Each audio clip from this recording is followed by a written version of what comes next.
Halo pemirsa, seorang pelajar SMP menjadi korban perundungan dan penganiayaan teman-temannya. Penganiayaan terungkap setelah 2 bulan. Saya Anggita Disastra. Kita jumpa lagi di program Berita Kriminal. Bersama kita akan mengungkap dunia kejahatan dengan berbagai laporan kriminal dalam Sergap. Semanggi padat merayap. Gelombang 19 jajaran Puring hingga saat ini aman terkendali. 86 Bantuannya 87 jajaran muda. 86. Kita ke informasi pertama pemirsa, Pasar Dungus di Kabupaten Madiun, Jawa Timur terbakar. Besarnya api dengan cepat menghabiskan puluhan lapak dan kios para pedagang.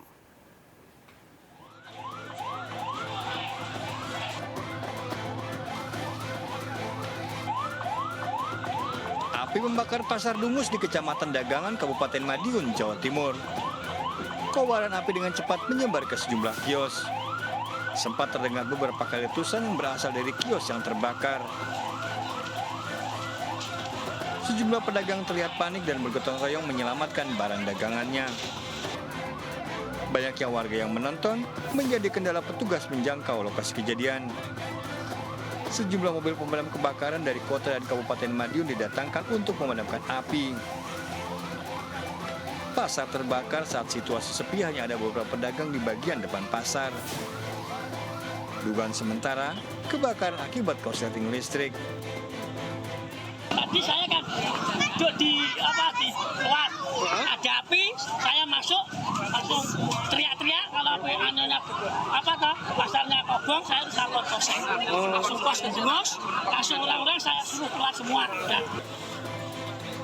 Belum ada laporan korban jiwa, kerugian ditaksir mencapai miliaran rupiah. Dari Kabupaten Madiun, Jawa Timur, Arif Wahyu Effendi melaporkan. Ratusan kios pedagang di Pasar Letu Bakri, Sukabumi, Jawa Barat terbakar. Puluhan bangunan toko ikut terbakar.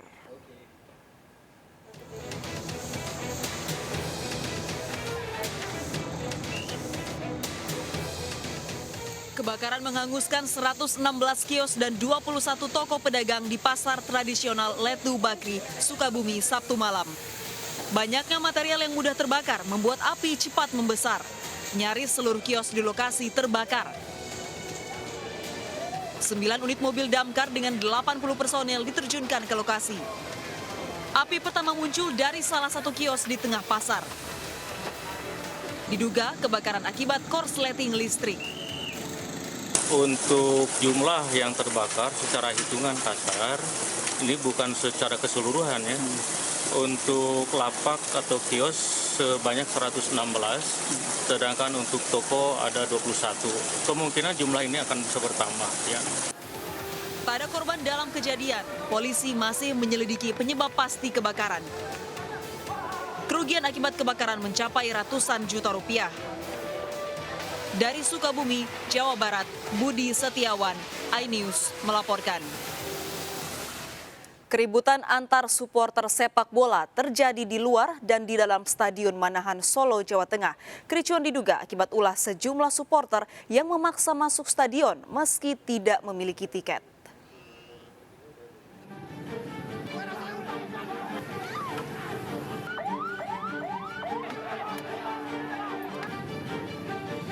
Polisi menghalau truk rombongan supporter saat berlangsungnya pertandingan Persis Solo dengan PSIS Semarang di Stadion Manahan, Solo, Jawa Tengah.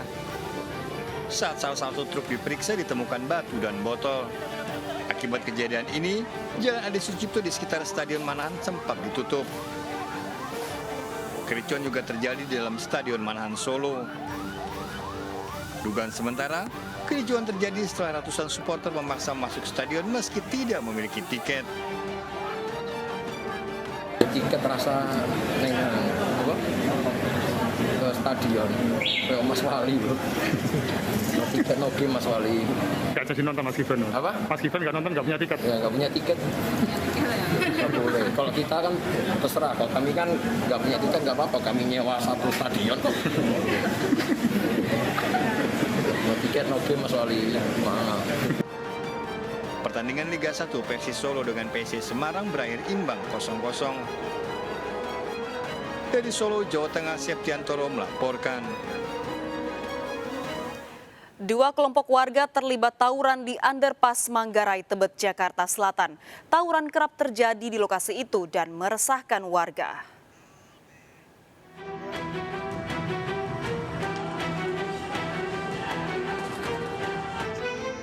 Tawuran antara dua kelompok warga kembali pecah di kawasan underpass Manggarai, Tebet, Jakarta Selatan, Minggu pagi. Ratusan pelaku saling serang menggunakan batu dan senjata tajam. Peristiwa ini membuat arus lalu lintas dari arah Pasar Rumput menuju Jalan Tambak dan sebaliknya tak bisa dilalui. Belum diketahui pemicu tawuran yang kerap terjadi di lokasi ini.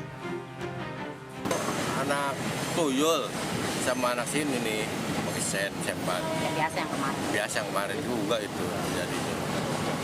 Itu tawurannya menggunakan benda tumpul atau benda tajam, Pak? Tajam juga, tumpul juga, banyak parang, celurit. Berapa orang, Pak, dari masing-masing kubu, Pak? Waduh, susah dihitung itu. Susah. Banyak, Pak. Warga berharap agar tawuran tidak kembali terjadi dan meminta pengamanan kepolisian diperketat. Dari Jakarta, Helmi Sajangbati melaporkan. Sebuah minibus ringsek usai menabrak mobil lain yang sedang parkir dan rumah warga di Jalan Jati Padang, Kecamatan Pasar Minggu, Jakarta Selatan. Pengemudi yang diduga mabuk sebelumnya menabrak tiang listrik di sekitar lokasi kejadian.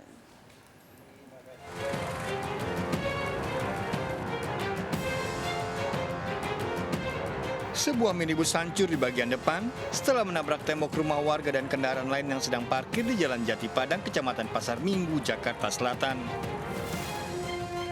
Sebelumnya minibus juga menabrak tiang listrik tak jauh dari lokasi kejadian.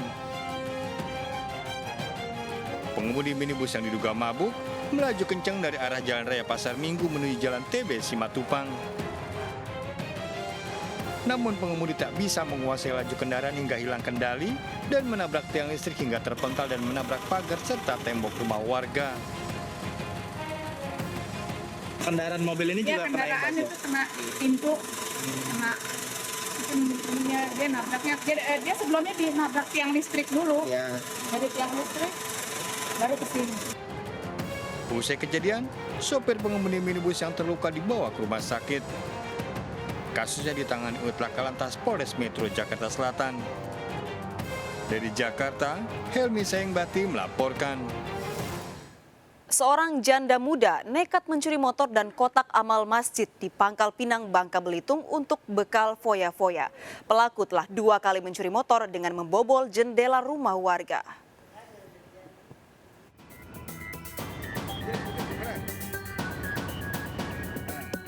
Kakak baca tahu? Sumpah demi Allah, demi Rasulullah, menambang. Rita, warga kota Pangkal Pinang ini bersumpah pada polisi mengelak melakukan pencurian. Namun saat tempat tinggalnya digeledah, polisi mendapati sepeda motor milik warga yang dilaporkan hilang. Akhirnya Rita mengakui setelah plat nomor yang dipasang diketahui polisi palsu. Rita mengakui plat nomor asli motor yang dicuri sengaja diganti. Janda ini kemudian dibawa ke rumah korban yang kehilangan motor. Rita mengaku masuk rumah dengan menjebol kunci gerbang. Bukan hanya sepeda motor yang dicuri, Rita juga mencuri kotak amal masjid. Angkat kombe. Ya Rita, yuk sini Rita, sini, ngadep sini Rita. Rita melakukan pencurian selalu sendiri dan beraksi dini hari. Baru sekitar jam 1 macam tu. Pintu dia dibuka ya? Ditutup apa? Ditutup, cuman dia pakai gembok. Kotak amal timbang mana? Kotak amal. Hasil penyelidikan polisi, Rita telah 2 kali mencuri sepeda motor. Catatan kepolisian, Rita pernah menjalani hukuman 5 bulan penjara karena mencuri. Itu dengan hati-hati melalui jendela. Setelah ini terbuka, maka motor pelaku motor korban yang ada kunci kontak di dalam. Tersangka terancam hukuman 7 tahun penjara dengan barang bukti, motor curian, dan bekas kotak amal masjid. Dari Pangkal Pinang, Bangka Belitung, Haryanto, iNews melaporkan. Seorang mahasiswi di Makassar, Sulawesi Selatan kehilangan laptop yang berisi tugas akhir kuliahnya. Saat korban melaporkan kasusnya ke polisi, teman sekamar korban memberi keterangan yang berbelit-belit.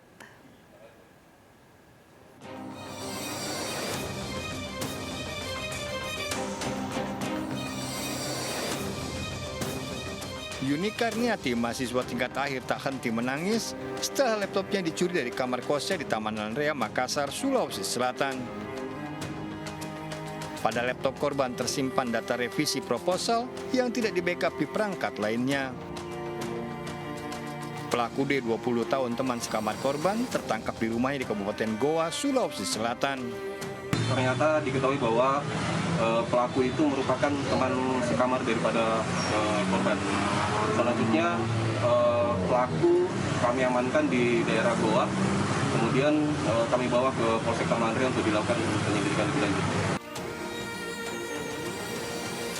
Untuk menutupi aksinya, pelaku sempat menemani korban saat melapor ke polisi.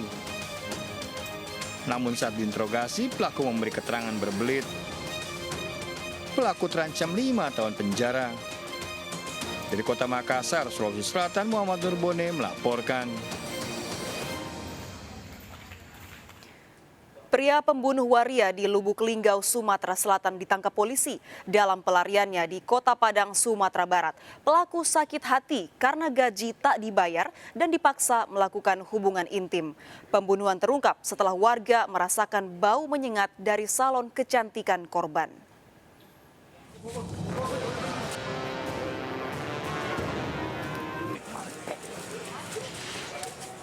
Polisi mengepung sebuah rumah di kawasan Pasar Ambacang, Kuranji, Kota Padang. Marianto yang akan meninggalkan rumah dengan sepeda motor ditangkap polisi. Marianto merupakan buron polisi dari Lubuk Linggau, Sumatera Selatan karena seminggu sebelumnya membunuh seorang waria.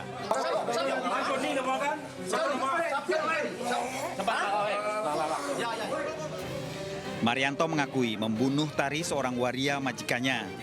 Pria ini baru 1 bulan bekerja pada korban, mengaku sakit hati dipaksa berhubungan intim menyimpang. Dia sudah sodomi aku, Pak. Sodomi kamu. Terus.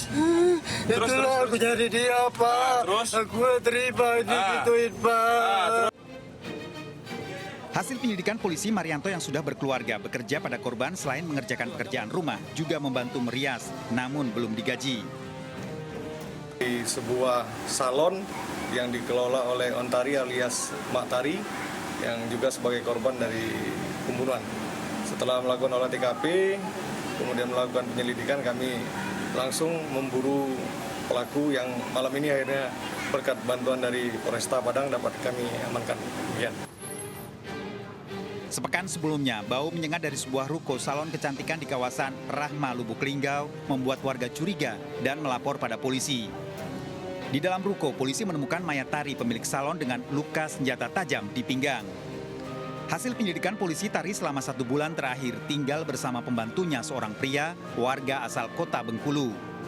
Marianto hingga kini masih menjalani pemeriksaan di Polres Lubuk Linggau dan terancam hukuman 15 tahun penjara dengan barang bukti senjata tajam. Tim Liputan.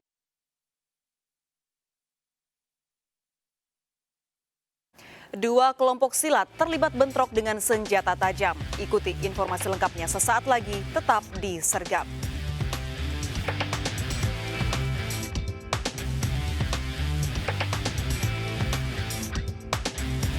Bantuannya